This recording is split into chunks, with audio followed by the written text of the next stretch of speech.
CFL Combine one-on-one with University of Alberta defensive lineman Kwadwo Boahen.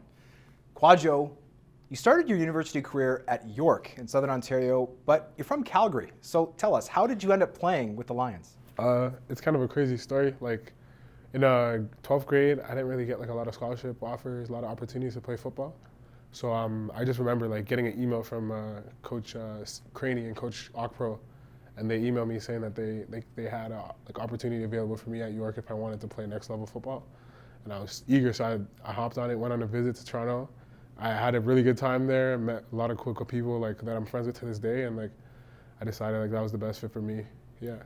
So you end up with the Lions. You're named Rookie of the Year for the team, and you're named OUA All-Rookie. How did it feel to go from maybe not being the hottest prospect out of high school to suddenly being honored like that? It was pretty crazy. Like I remember me and Coach Craney were talking about it. Like it's like, yeah, let's just continue now. Like we're just gonna keep going.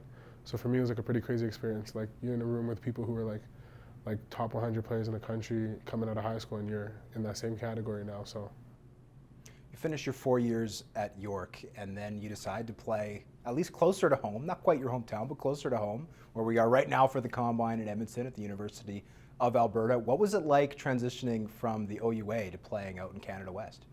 it's a lot different. Like the football is like it's not necessarily night and day, but very similar to being very different. Like in Ontario, you're seeing a lot of power. You're seeing a lot of like between the tackles running, like with the run formation, the run game. But in Can West, everything is stretched out. Like they want to hit the sidelines. Like they're trying to get really wide and open lanes that way.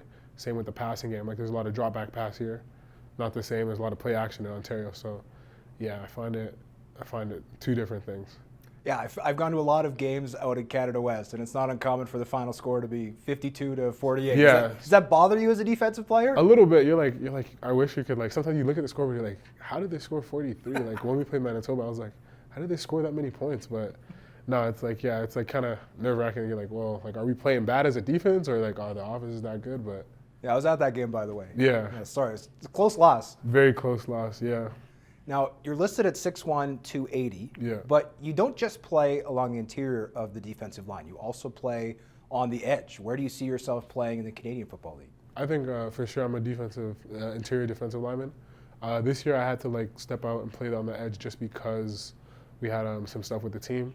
So the coaches asked me when I came in, like it's a long story how I came to school, like I missed the game and all that. But when I came in from my whole situation, they said, yeah, we're gonna need you to play at the edge for a couple weeks, and then we'll transition you back inside. And I just ended up sticking there. Do you feel like your experience on the edge made you a better defender on the inside? Yes and no, because like you think about angles and like lanes, pass rush lanes, they're completely different things. So moves that work on the edge aren't necessarily moves that are going to work inside just because you're closer in space, and then on the edge you have a lot more space. But I think like one thing for sure that's helped me is like just get off. Like on the edge you have to anticipate the ball, you have to get off the ball more than you do inside, right? So that's like one thing that's really helped me. Talking to CFL talent evaluators, generally the consensus is that the deepest position in this year's draft is the defensive line.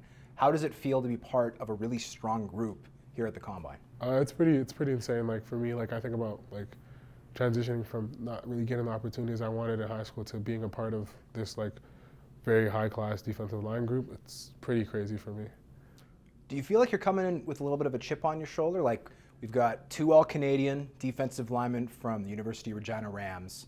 Yeah. You weren't an All-Canadian this past year. Do you feel like that gives you a little bit of an extra push maybe to perform this Yeah, week? without a doubt. Like I know for a fact like this year wasn't by any means my best year stat-wise, production-wise, but I feel like I played well like on film. Like if you watch our entire games, you watch all 60 snaps, 65 snaps, you see like, okay, this guy can play ball, but I just wasn't in the position to make the plays when I needed to here and there. But I think this opportunity gives me the best to show my athletic ability, which is going to be basically tomorrow, and then my actual football skills for the rest of the week. And you are rumored to be a surprise tester, someone who is rumored to be able to test very well. How does that feel going in? Do you think you can live up to the hype? It's a rumor, so like I don't know if it's hype, but I'm gonna try my best. I've been working my butt off, so I'm gonna try my best to do what I can, and I've done some pretty good stuff in training, so I really can't wait till tomorrow to show everybody. Is there a particular event you think you're gonna nail? Nah, I don't want to say that right now and jinx it, but I think I'm gonna do well overall, And there's going to be something that is going to be like, something I know for a fact that's going to be pretty surprising to people. But Well, hey, we'll let the audience wait in suspense, and we really appreciate your time here. Thanks, sure. Kwadwo.